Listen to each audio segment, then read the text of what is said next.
Hello everyone! So today I'm going to be doing a belated January recap of the books that I read that month. I actually filmed this before, but the footage, like the raw footage, is over 1 hour and 30 minutes long, and it was a chore for me to try to edit, and no matter how much I edited it, it was a chore, I think, to have someone listen to it and just listen to me ramble. So I'm just scrapping that, redoing the whole thing. Hopefully this is a lot more concise. But without further ado, this is my planner. It's like a regular daily planner, but I noticed that traditional reading planners weren't working for me. They were just too much work. So I'm trying this out and it seems to be working well. But in the January calendar, it looks like I think it was 7. 1, 2, 3, 4, 5, 6, yes, 7 books that I want to talk about that I read in the month of January. So without further ado, let's get started. I wanted to start off the year with something that was fantasy because I always love fantasy, but also cozy and romantic and just positive and warm. I felt like that was just a good way to start off the year. So I did that with this book. This is Half a Soul by Olivia Atwater. Actually, my first 3 books in the month of January were this entire series. I only have the physical copy of this one because my bookstore didn't have one of them and the other one was in like a really bad condition, so I figured I'd just wait. But I'll talk about those 2 after this one. This one is, well, the first book of the Regency Fairy Tale series. There's 3 of them in total. This one follows a girl named Dora, and Dora at the very beginning of this book had half of her soul taken away from her, and the effect of that was that her emotions are kind of tampered. So she's very neurodivergent coded in the sense that she doesn't seem to emotionally comprehend that her words may have been a little bit rude, or vice versa, right? That someone would have said something that should offend her. She just doesn't seem to be very bothered by that emotionally, even though intellectually she does understand. So because of that, she's kind of ostracized by society, by her aunt that, is raising her. Her cousin does love her, so at the beginning of the book, her cousin decides that for their season, because this is Regency era and these ladies need to have their season to find husbands, that her cousin decides to use that to go to London to track down the Lord Sorcier. The new Lord Sorcier, she hopes, would be able to get Dora her other half of her soul back and make her kind of like a whole human being. Although there's discussions on like, do you really need that other half to be a whole person? Like, aren't you still very much a whole person? But anyways, they go to London and Dora's pretty content with the, notion that she's most likely not going to find a husband. She's very, very much okay with that. But as things go along, she and the Lord Sorcier, I think his name is Elias. Yes, she and Elias get closer and closer, and their relationship, I just think, is super duper cute. They're both kind of like outsiders in this society that really puts a lot of importance in conforming. So there's a lot of discussions on, people being very opposed to anybody who's slightly different from them.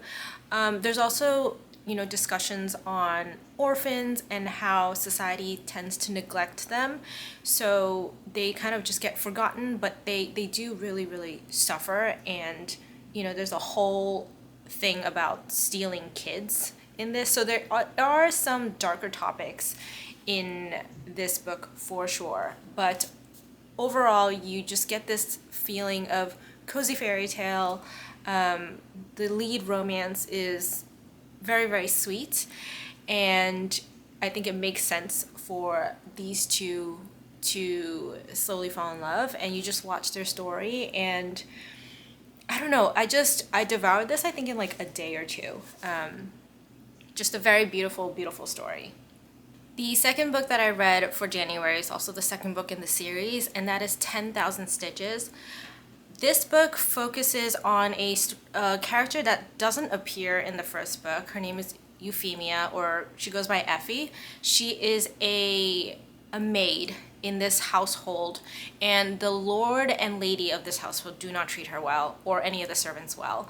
But she kind of has this big crush on the lord's brother, I think it was. And she's, emotionally devastated that she and him cannot be together. And then she stumbles upon a fairy. His name is Jubilee. And Jubilee does appear in Half a Soul very briefly. He takes on a much more prominent role in this story, of course. And he is a fairy that, in this world, they're kind of malicious, but he is one of the few that is actively trying to be good. But I actually wrote this down. So Jubilee is he's like on a mission to become more virtuous by being more kind to the powerless and cruel to the powerful. So this book is truly like a fairy tale, Regency age, eat the rich kind of story. The only issue with that, though, is that the way he does things kind of puts Effie in more difficult situations because he doesn't really think ahead. But, despite it all, he's such an endearing character because he's trying so hard to be good. So this book is like Eat the Rich, but also kind of Cinderella because Effie is a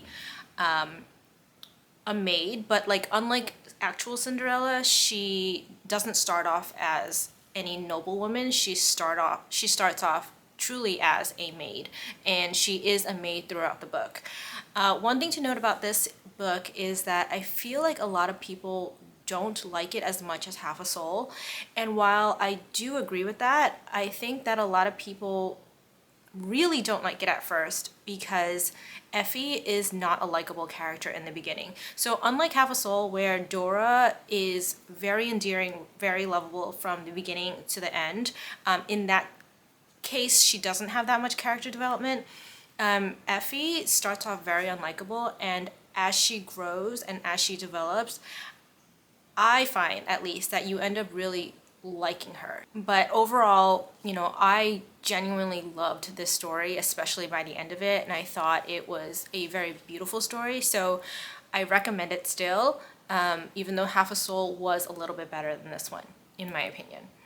The third and last book in this Regency fairy tale series is Longshadow, and Longshadow follows Abigail, or Abby, and she was one of the orphans that was in Half a Soul. So Half a Soul was kind of like the darkness of it came with like a plague.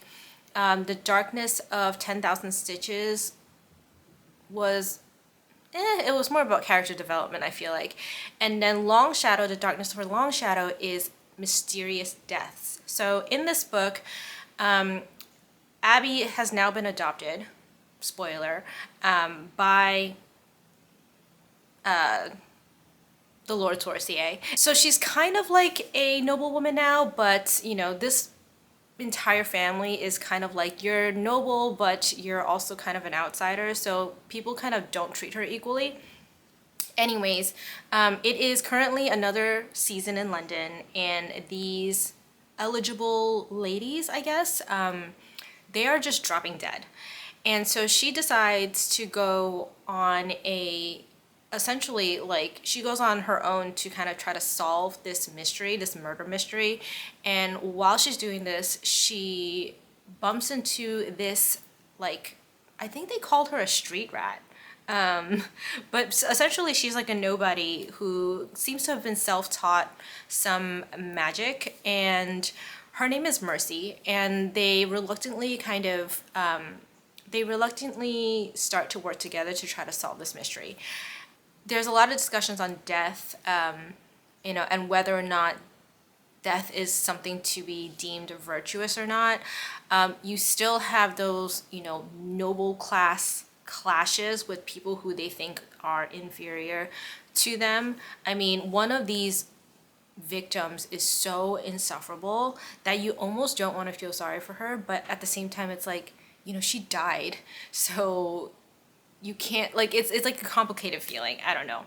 But most importantly, in this book, it's a sapphic romance. So Abby starts to discover these feelings for Mercy, and there's a lot of internal, I don't know if commotion is the right word for that, because it's not a thing, you know, in Regency era to like someone of your own gender. But she's clearly falling in love with this girl, and she doesn't know how to confront it. She doesn't know what to do with it. And the struggles there, while still being quite cozy, are very real. And watching that kind of unfold, I think, was really, really nice to see. So Half a Soul still was my absolute favorite, but overall I think this romance, fantasy, romantasy, cozy fantasy series was just the perfect way for me to start off the new year, and I highly, highly recommend reading all of them. I'm definitely going to be getting the copies of the other two once I find good, you know, conditions of them. The next book that I read in the month of January was The Spellshop by Sarah Beth Durst. Sorry. This is another cozy fantasy. I was just in the mood for one, and I heard amazing things about it. It follows this blue person. So she's considered a human, but she's, you know, blue hair, blue skinned. Her name is Keela, and at the beginning of the book, Keela gets notice that the library is burning down. So she lives in the capital as a librarian, and the rebels are starting to take over the government, and they're burning down the library. So she takes all the books that she can, and she kind of sails off. And she decides that she's going to sail to her, you know, where she grew up, her town that she grew up in, which is in like the far, far outskirts of this empire, where she hopes that nobody will kind of, you know, catch her. So Keela is used to a lifestyle that is very isolated, and it's almost like, you know, as somebody who lives in New York City, it's almost like feeling very alone, but not necessarily lonely in a big city. Like you feel self-sufficient, but there's still like reliance on different services. So for example, you know, she doesn't need to talk to anybody. And she doesn't need to grow her own food because she can always just order it, right? So whereas you can't really do that in a small town setting, you can do that in a big city because you don't have to interact with people and still get what you need if you wanted to. Not recommending that you do, but if you wanted to. And she realizes once she gets there, like, she can't just order food. She has to learn how to grow it, or has to find a way to make money to trade with these people, you know. As a librarian, she was making money without having to interact with people, and that's not something she can do in her small town.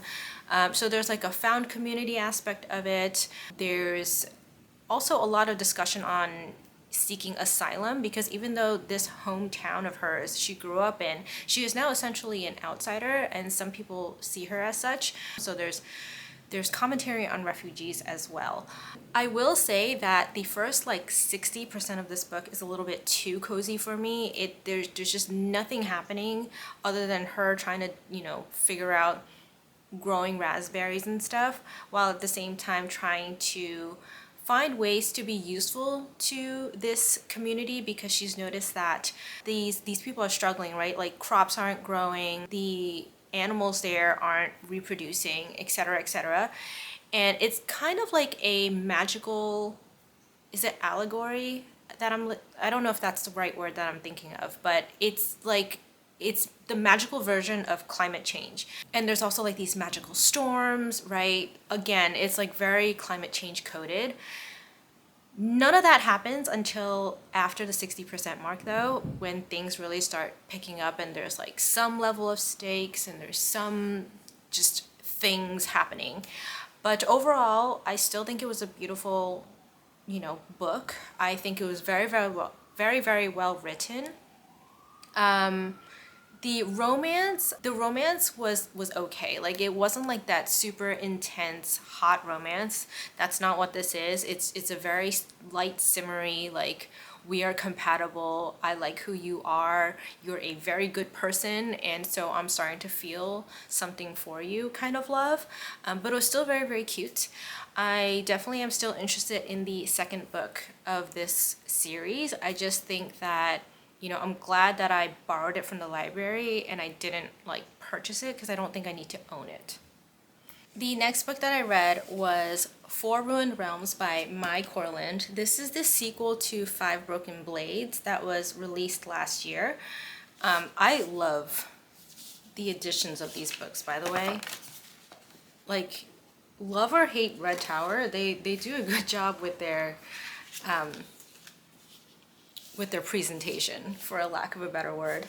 But anyways, I won't say too much about this because obviously it's a sequel, but Five Broken Blades was really, really fun when I read it last year. I think I read it at the right time and I was in the mood for it and I completely devoured it. It is like Ocean's 11, but fantasy, and instead of trying to steal a bunch of money, you have these morally gray characters, for the most part,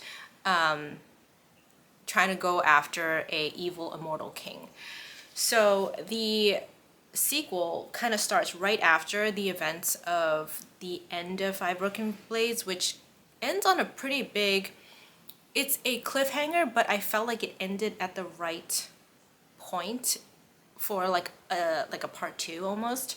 Here they kind of set off to another nation, and again there's a lot of mistrust between the members of this kind of reluctant gang of people who now have to go after like the same goal. But while I did enjoy this book, I will say I did enjoy this book, I found it choppier than the first book. So the first book did get a little bit choppier towards the end, and I felt like this one kind of continued it. As much as I dislike super long chapters, I think there is such a thing as having too short chapters. Like, some of these chapters were just, I mean, they were just like 3 to 5 pages long max for some of them. And when you have a couple of those, it doesn't matter because it kind of adds texture and adds impact. But when you have too many of them, it just becomes very staccato in a sense, and just it kind of takes you out of the story. That being said, it is still very fast paced. I still did very much enjoy it. One thing that I definitely appreciate about Corland is that she doesn't try to romanticize some of these really questionable characters, like main characters that she has. They are morally gray at the best of times for some of them, and at the worst times they're just downright not good people. You know, one of these characters really kind of makes you question, like, are monsters born or made? Because I almost feel like he may not have been as monstrous if he was born as like another type of person in another type of environment, because there's certain things that people tell him straight, and it doesn't even occur to him until people tell him that, you know, what he's thinking or what he thinks is the right thing to do or what he wants to do is super, super bad. But, you know, he seems to be kind of learning throughout this book, but not fast enough, and you kind of know it. And the events in this book, you know, what happens to some of these characters, I think makes sense. Some of these reveals, what happens to this particular character, also I think makes sense, although I was surprised when it happened because I just didn't think the author would do that, but kudos to her. If you read this book, you know what I mean. But overall, still a very fun read. I wouldn't say it's like a terrible book. I would say I wish that there's a little bit more fleshing out for some of the chapters and a little bit less of a staccato, but yeah, still a good book. I definitely am looking forward to the last book in this trilogy. One random thing I would note though is that there's a lot of Asian influence in these books, especially Korean influence. Like, they literally mention things like kimchi and japchae. But then, you know, there's like a prison scene and, well, prison scenes, and the prisoner is given bread and cheese. And I'm sorry, but like, why bread and cheese when every other thing that you've written about is like Korean food or at least Asian food? Like, it's a little detail that isn't meaningful in any way, but it took me out of the story. But yeah, Four Ruined Realms. Still a gorgeous book. Like, I'm obsessed with how pretty it is. The next book that I read was 7 Days in June by Tia Williams. This is a second chance romance book that is unlike any other romance book that I've ever read. So the closest I can compare it to probably is Abby Jimenez. So if you like Abby Jimenez's style of writing in her latest Part of Your World series, then you might like this, but just keep in mind this one is actually way darker. So the writing is absolutely superb. It's just a lot more gritty than an Abby Jimenez. Anyways, this book follows the two main characters, Eva and Shane. Eva is somebody who suffers from an invisible disability, like a debilitating invisible disability, and you really get good representation of that in this book. I was completely blown away. But more so than her invisible disability, you are talking about a lot of trauma. So both of these authors, they're both Black. So the author herself is Black, and she writes, I think in her afterword, I wrote it down, that she wanted to write something that would celebrate and amplify Black humanity. And I think she did a really, really good job here of not only amplifying the good, but also the traumatic experiences. So Eva and Shane have, in their past, had really rough lives. So the way this story is set up is you have Monday through Sunday, I believe it was, and you have Monday present tense, Monday past tense, Tuesday present, Tuesday past, etc., etc. And in their past life, it was just incredibly bleak. Like, you're talking drug and alcohol abuse, you're talking Eva has an escort mom, which, sex work is valid work, but the way it's done here, it just shows that her mom was quite negligent of her daughter, quite frankly. And there's juvie. I mean, it's just a dark, dark, dark upbringing. And you kind of go through that with them during their childhood. In the present day, they're both really successful in their own ways as authors. Eva is now a single mom who's really trying to break the cycle, and I just absolutely love her daughter. But she wrote a paranormal fantasy romantasy series that seems to never be able to end. And as much as she loves the story and her fans, she does also want to move on to write other topics. Shane, on the other hand, is very enigmatic. He seems to just release books that become instant bestsellers with a ton of accolades and awards, and then disappears. So at the very beginning, this is not a spoiler, Eva joins a panel. Shane comes and ends up talking on the panel as well, and they haven't seen each other in many, many years, and you kind of follow their journey of reconciliation and facing that trauma that they both kind of grew up with.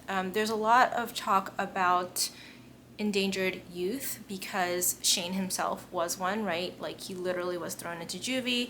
He worries for these young people who have been neglected by our society, by our educational system. I don't even know how to explain it, but he's trying to save these young people that he sees himself in, and he doesn't want them to become more trouble than they are. I don't know how to best explain this without spoiling anything, but basically this book is more than just a romance. In fact, I told my friend, she's the one who recommended me this book, so she obviously read it before me. I was like, this book almost reads like trauma bonding for the first half of it before it becomes a believable romance, in my opinion. Needless to say, I still really, really love this book. I gave it, I think, a 4.75 stars. I definitely want a copy of it in the future. I think, especially for Black History Month, I think people need to read this book. Even though it's obviously fictitious and it's romance, I think it has really good representation. I mean, I could be totally wrong because, clearly I am of a different ethnicity, but it resonated with me, and I felt for these characters and I felt for their experiences. So yeah, just highly, highly recommend. And I think there's a little sequel of her daughter, and I think it's gonna be really, really cute. It's gonna be YA, whereas, you know, this one is very much adult. Not even because it's spicy, it's not even actually that spicy at all, but the content is just so dark. So very interested in the little book that's coming out that's gonna be focused on Eva's daughter. The last book that I'm going to be talking about for this video is Water Moon by Samantha Sotto Yambao. I gave this book 5 stars. I'm just going to put it out there. If you've ever watched a Studio Ghibli film, especially I think Spirited Away, it has that vibe. You know, it's got that beauty, but it's also got that darkness and that undertone, and I don't know how else to say it, but it's got that vibe, and it's incredibly imaginative. But in this book, you have this pawn shop. So Hannah, at the beginning, it's the last day of her father running this pawn shop with her, and starting tomorrow, Hannah's gonna be on her own. Someone comes, pawns their regrets, and the second day, Hannah notices that the pawn shop is a complete wreck, and her father is missing. So she decides to go on a quest to find out what happened to him, because she's not convinced that he died or anything like that. And as a reader, you're pretty convinced that he's not dead either. It's not really a spoiler. This book is completely magical. The way that this author uses human emotions like regret and happiness, and human behavior like spreading rumors to create this plot were just incredible. And as you follow along with Hannah's journey to find her father, you get some really major reveals that will take you by surprise, but once they're revealed to you, you're like, oh my god, that actually makes so much sense considering all that buildup. Like, how did I not see that before? So I just feel like it was incredibly well done. But that is all for the books that I wanted to recap for the month of January. Overall, it was an incredible month. I don't think I gave any book less than 4 stars. Let me see. Yeah, I didn't give any book less than 4 stars. So it was a wonderful start to 2025. Obviously, 2025 has its own issues, and I would much rather have had a bad reading month and had a good lots of other things, but you know, I'll take a win for what it is.